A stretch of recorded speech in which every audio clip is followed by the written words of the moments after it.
It was such a beautiful place when my eyes first beheld it. Fog as geography.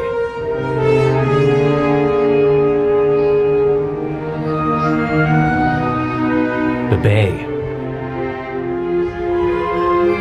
The rolling waves of golden grasses on fairy tale hills.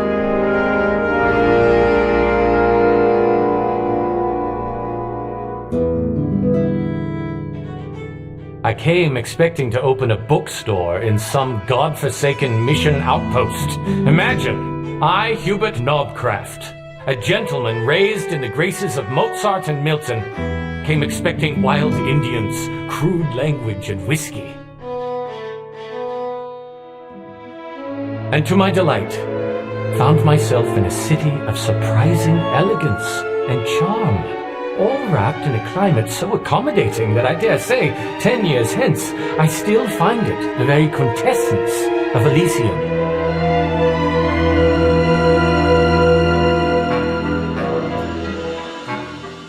But its politics was corrupt to the core. Its very breath steeped in liquor.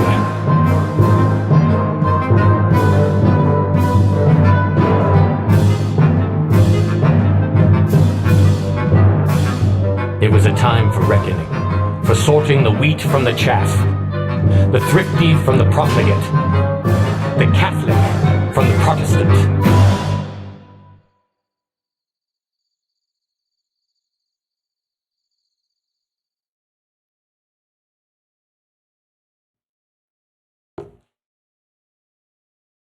I digress. You wanted to know how we could have brought the state so close to civil war and secession, and so suddenly reversed course? Well, it is not that easy to tell. I should really have you wait until my manuscript is finished. Well, it really all started on Good Friday, near St. Mary's Church.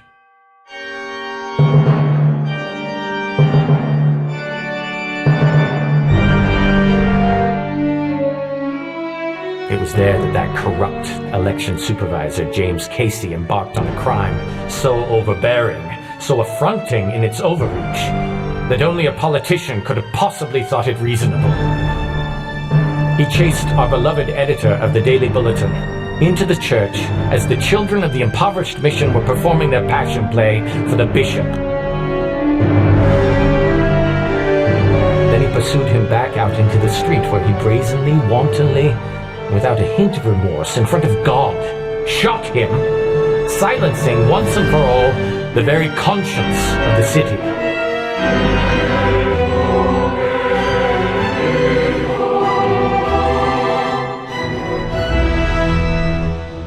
It was only then that the genteel veneer of the people cracked. How polite would it all be, but just 1 minute prior?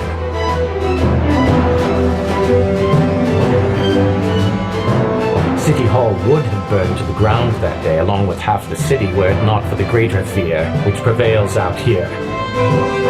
The fear of fire.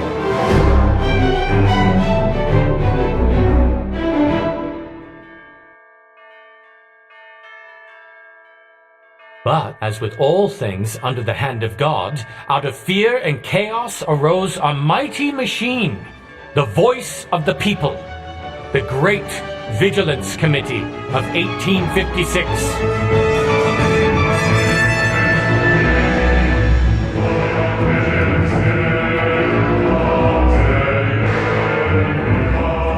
Now, before you imagine rogue mobs roving through streets, lynching criminals, allow me to elucidate. This Vigilance Committee was the work of an organizing genius with an unswerving dedication to the rule of law and a deep affinity for grand opera.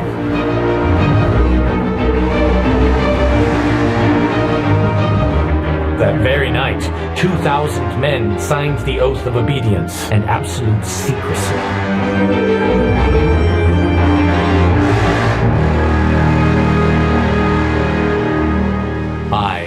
course, was asked to be the secretary of the committee, as well as take over as editor of the Daily Bulletin. A job I soon realized could determine the daily narrative of society itself. Imagine, I could determine who the people would like, who they would love, who they would fear, and who they would despise. And from that first night, no one leaked a word until, at the appointed moment, on a bright early Sunday morning, with 8,000 members from every walk of life, one of the great synchronized military maneuvers in American history quietly took place.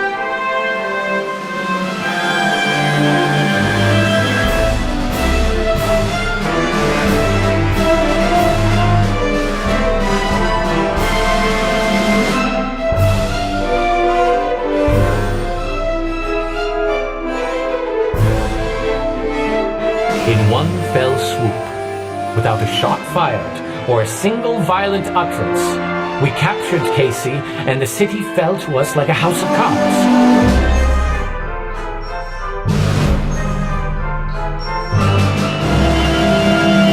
And in a spectacle worthy of Verdi's Rigoletto, 30,000 torch-bearing citizens amassed in meticulous ranks to witness the funeral for the beloved editor, the singing of the hymn of Vigilance penned by President Coleman himself, and the execution of the guilty.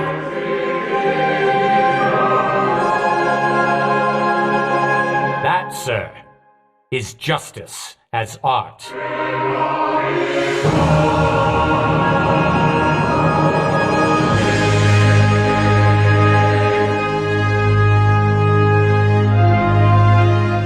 But that is really not what this is all about.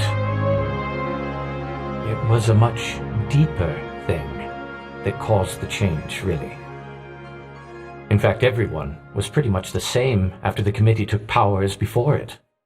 Well, with the exception of those few among the elite class of political vipers who found it necessary to flee for their lives, most notably Edward McGowan, affectionately known as Ned. Now, Ned was not one of your common rank-and-file political miscreants. No, he was one of those fortunate criminals able to be both antagonist and protagonist on the same stage. You see, Ned was both a felon and a judge. Yes, convenient. And lucky for him, one with a better-than-average appearance, an agreeable demeanor, and hands quite adept at slighting.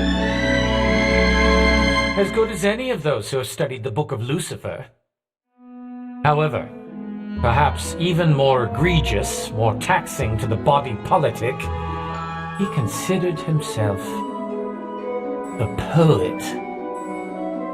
Yes, he had a gift of sorts, I admit it, and was published generously in the papers, which mostly drew the attention of adolescent girls and lonely women.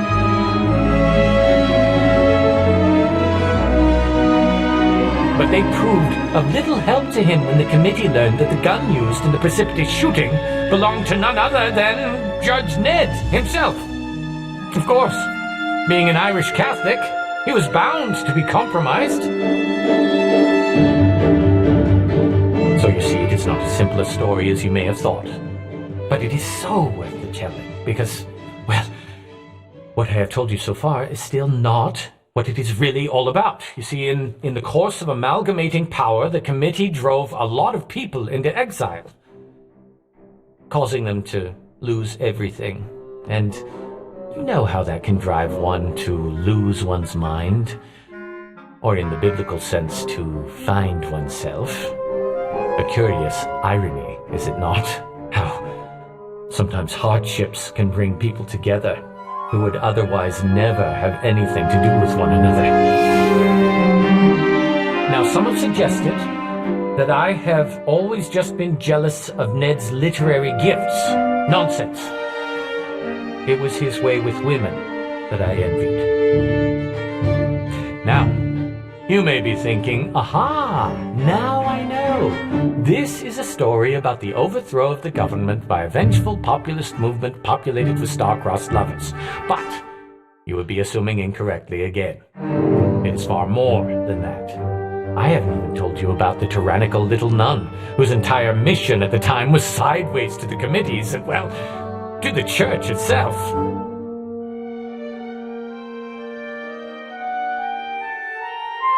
You see, the little nun was desperate to revive the crumbling mission and restore it to the time when the mission was everything to everyone. And she was in charge. Sister Maria Dominica, the daughter of Don Jose Arguello, the early Spanish governor of California and commandante of the Presidio. You can imagine how she saw herself, like the exiled queen of Alta California. Now, as you know, I am not one for Catholics. They have got to be the most misguided, drunken pilgrims wandering this earth. But this Sister Dominica, she was something apart from the others. Cut from a different cloth, as they say. Half saint, half Napoleon. She was determined to save the mission from being turned into a racetrack. Thus why she had the lowly Mexican children perform that passion play for the bishop, hoping he would unlock the diocesan purse. I digress. What she really had was some very important documents. The Pueblo Papers. These papers proved the very land that comprised most of San Francisco was owned not by we pioneers who turned its sand dunes into Paris. Oh no, it was apparently gifted by Mexico and upheld by the Treaty of Guadalupe Hidalgo to those who had tilled the mission lands for decades. Yes, I know. The agreement was that the Americans would honor it. But really, what would the natives do with it? What did they do with it before we came? Practically no commerce, no gold, no art, no buildings worth a 10th penny. And is it not surprising that it was this judge, Ned, this pretentious poet, who had the audacity to slam his hammer and declare the Pueblo Papers true and valid with amends needing to be made? Imagine the outrage, the cost, the litigation. Of course, all this had nothing to do with the committee's finding Ned guilty for providing the gun to Casey for the precipitous shooting. In the clear determination to make this as short as possible, I find myself digressing far too much, and I apologize. But you see, it is an emotional thing for me to tell you what it is really all about. But it affected me deeply, and, well, to this day I have difficulty speaking of it. You see, as the committee, in all its magnificence, planned to secede California, I decided the only way for us to get those dastardly Pueblo Papers out of the clever nun's controlling hands was to go to the mission myself, disguised as a vicar from the bishop. Deceptive, yes. But as I occasioned to do with the Daily Bulletin's headlines, I decided the deception was justified, and we needed those papers to put an end to any pointless legal chatter. Besides, I knew that cunning nun would never just give them to me. I shall never forget that sunny day when I and my assistant went there. We had no idea there would be others present, as we understood the mission was nothing but the nun. But there were others there, themselves disguised as friars and novices, fugitives from the committee. Some of them, people I had never met, yet destroyed in the press.